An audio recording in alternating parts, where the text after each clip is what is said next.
கண்ணெதிரே தோன்றினாள். இவ இப்படியெல்லாம் கேட்டா சொல்ல மாட்டான்.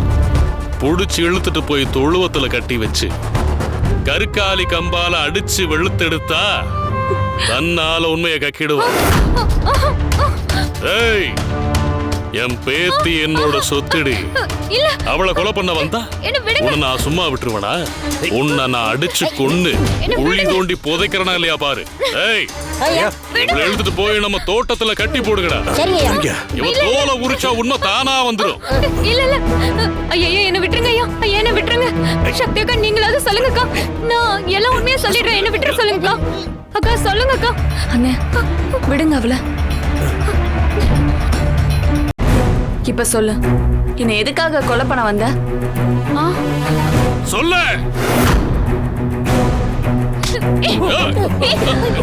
ஏய், அவ ஓடுறா பாரு.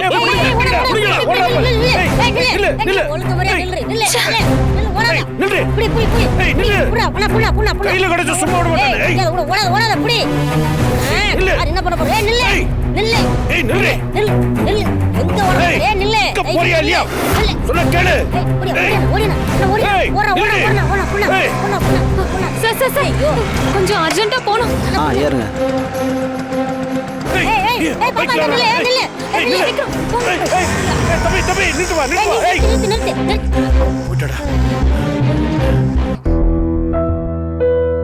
ஒரு கொலைகாரி உன் கூடவே தான் வந்திருக்கா.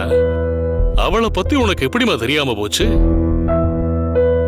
இப்ப நான் மட்டும் வரலனா என்ன ஆயிருக்கும்? ஏய், என்னடா நீங்க மட்டும் வரீங்க? அவ எங்க? அப்புச்சி, நாங்க அவளை எவ்வளவோ துரத்தி ஓடணும் அப்புச்சி. அவளை கிட்ட போய் பிடிக்கும்போது அந்த வழியா ஒரு பைக் ஒன்று வந்துச்சு. அதுல ஏறி தப்பிச்சு போயிட்டா அப்புச்சி. என்ன தப்பிச்சு போயிட்டாளா? அவளை புடிச்சிட்டு வருவீங்க, 4 தட்டு தட்டி ஏன் கொலை பண்ண வந்தான்னு உண்மையை தெரிஞ்சுக்கலான்னு நினைச்சா போயிட்டான்றீங்க. போங்கடா. ஒருவேளை நம்மள கொல்றதுக்கு அனிதா அம்மாவும் இந்துமதி அம்மாவும் இவளை அனுப்பி வச்சிருப்பாங்களோ? சரி சக்தி, எதா இருந்தாலும் வீட்டுல போய் பேசிக்கலாம். மாமா எடுத்துட்டு வாடா. சரிங்க, எடுத்துக்கடா.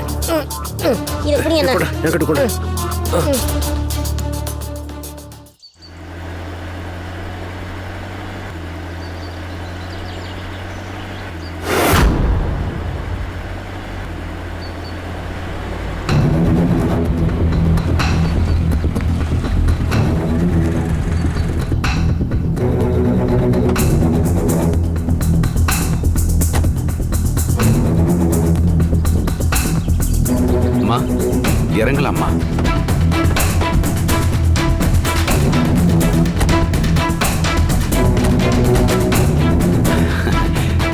இதாம்மா நாம இன்னைக்கு தங்க போற வீடு. என்ன ரத்னம், இந்த ஊர்ல உனக்கு சொந்த வீடெல்லாம் இருக்கா? என்னோட சொந்த வீடு இல்லம்மா இது. எனக்கு வேண்டப்பட்டவங்களுடைய வீடு. யாராவது விருந்தினர்கள் வந்தா தங்கறதுக்காக வச்சிருக்காங்க. இப்ப நம்ம கொடுத்துருக்காங்க. வாங்க.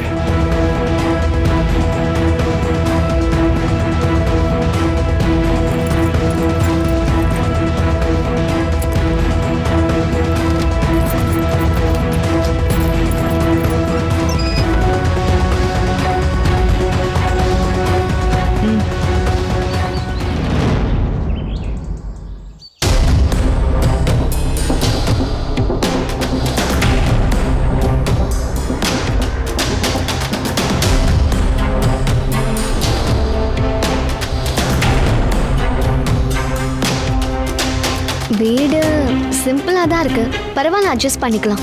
ரத்னம், இந்த வீட்ல ஏசி இருக்கா? குளிக்கிறதுக்கு ஹீட்டர் இருக்கா? அப்புறம் பர்கர், பப்ஸ் இதெல்லாம் சூடு பண்ணி சாப்பிட மைக்ரோ அவன் இருக்கா? ஆமா, இந்த வீட்ல நீ கேக்குற ஏசி ஹீட்டர் எல்லாம் இருக்குமாடி? நீ பிறந்தது ஒண்ணும் இல்லாத இந்த டிரைவர் பைய வீட்ல. இந்த உண்மை மட்டும் ருத்ராக்கு தெரிஞ்சிருந்தா நீ நேரம் இந்த பட்டிக்காட்டுல மாடு மேய்க்கிற எவனையாச்சும் கல்யாணம் பண்ணிக்கிட்டு மாட்டு சாணி தான் அள்ளிட்டு இருந்திருப்ப. என்னத்தை யோசிக்கிறீங்க? நான் கேட்டதெல்லாம் இங்க இல்லனா ஐயோ என்னால இங்க இருக்க முடியாதே. ஏன் அனிதா, நாம என்ன இங்க பெர்மனன்ட்டாவா தங்க வந்திருக்கோம்? சக்தியை பார்த்து கூட்டிட்டு போறதுக்கு தானே வந்திருக்கோம். கொஞ்சம் அட்ஜஸ்ட் பண்ணிக்கோ. சரிங்க அத்தை. ரத்னம், அம்மா, மாமனார்லாம் எந்த மாதிரி டைப்? அவர் இந்த ஊர்லயே பெரிய தலைக்கட்டுமா. அவர் ஒரு வார்த்தை சொன்னார்னா அது இந்த ஊரே கேட்டு தலையாட்டி நடக்கும். பரவாயில்லையே, இப்படிப்பட்ட ஊரையும் ஊர் தலைவரையும் நான் சினிமால தான் பார்த்திருக்கேன். நிஜத்துல கூட இப்படிலாம் இருக்குமோ? சினிமால பாக்குறத விட ரொம்ப டெரர்மா. அவர் இந்த ஊரே அவர் பேரை சொல்லாம அப்பச்சின்னு தான் சொல்லி கூப்பிடுனா பாத்துங்களேன். அந்த அளவுக்கு அவரு டெரரான ஆளு. உன் மாமனார் புராணம்லாம் எங்களுக்கு எதுக்கு? சக்தி இங்கதான் வந்திருப்பாளா? அதை எப்படி கன்ஃபார்ம் பண்றது? அத முதல்ல சொல்லு. ஆமா, சக்தி இங்கதான் வந்திருப்பான்னு ஒரு நம்பிக்கையில கிளம்பி வந்துட்டோம். ஆனா இங்க வராம வேற எங்கேயாவது போயிருந்தா என்ன பண்றது? சிவா சார், சக்திக்கு வேற போக்கடம் எங்க இருக்கு? இங்க தானே வந்திருக்கணும். அவ என்ன பெரிய மகாராணி பொண்ணா? சாதாரண டிரைவரோட பொண்ணு தானே. இதை விட்டா வேற இடம் எங்க இருக்கு அவளுக்கு? அப்படின்னா சந்தோஷம்தான்.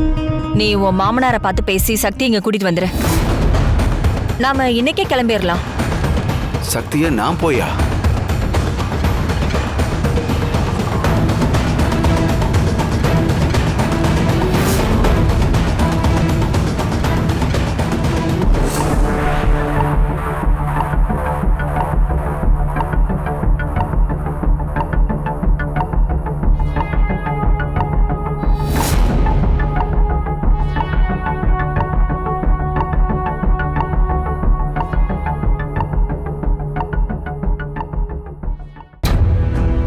வீட்டுக்கு வந்த மாப்பிள்ளனா எனக்கு மோதிரம் போட்டு மரியாதை பண்ணாம வெறும் சோத்த போட்டு அனுப்பலான்னு பாக்குறியா? மருமக வெறுங்கையோட இருக்கேன், உனக்கு வைர மோதிரம் கேக்குதா? இதை எப்படி அடிக்கிறேன்னு பாரு.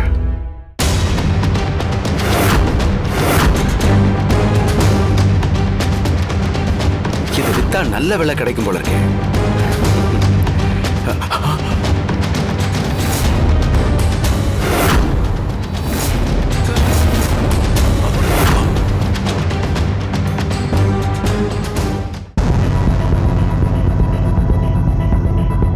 ஏண்டா பொண்ணு கொடுத்த மாமனார் வீட்லயே திருடுறியா?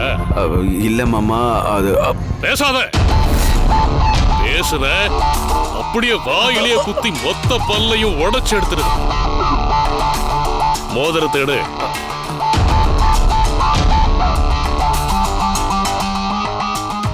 உன்னை கையும் களவுமா பிடிக்கணும்னு தாண்டா நான் இந்த மோதிரத்தை இங்க வச்சுட்டு வெளியில போனேன்.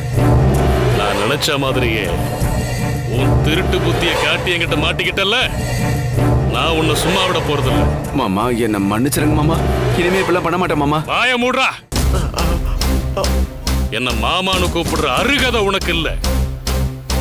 ஆரம்பத்திலேயே உனக்கு என் பொண்ணை கட்டி கொடுக்க மாட்டேன்னு தான் சொன்னேன்.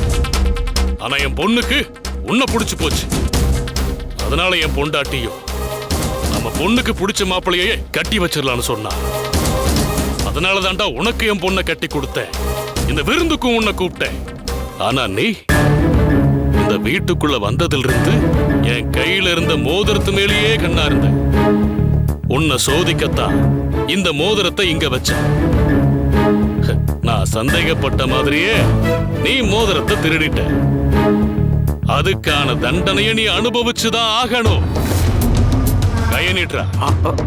மாமா வேணாம் மாமா. இப்ப நீ கையை நீட்ட போறியா? நீட்றா. கத்துன வாயிலிய அடிப்பேன். இத பாரு, நீ கத்துனா உன் சத்தத்தை கேட்டு எம் மக வந்து உன்னை காப்பாத்திடுவா. அதனால ஒத்த கைய தூக்கி வாயில வை. அந்த கை நீட்றா.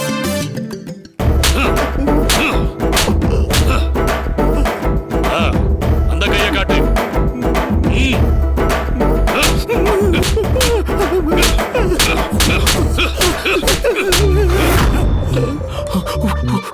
இப்பவே நீ இந்த ஊரை விட்டு ஓடி போகணும். இனிமே என் மூஞ்சிலேயே நீ முழிக்க கூடாது. இந்த ஊருக்குள்ளேயே நீ வரக்கூடாது. என் பொண்ணு மட்டும் இங்க வரலாம் போலாம். நீ என் வீட்டு பக்கம் தலை வச்சு கூட படுக்க கூடாது. ஓடுறா. ஓடுறான்ற.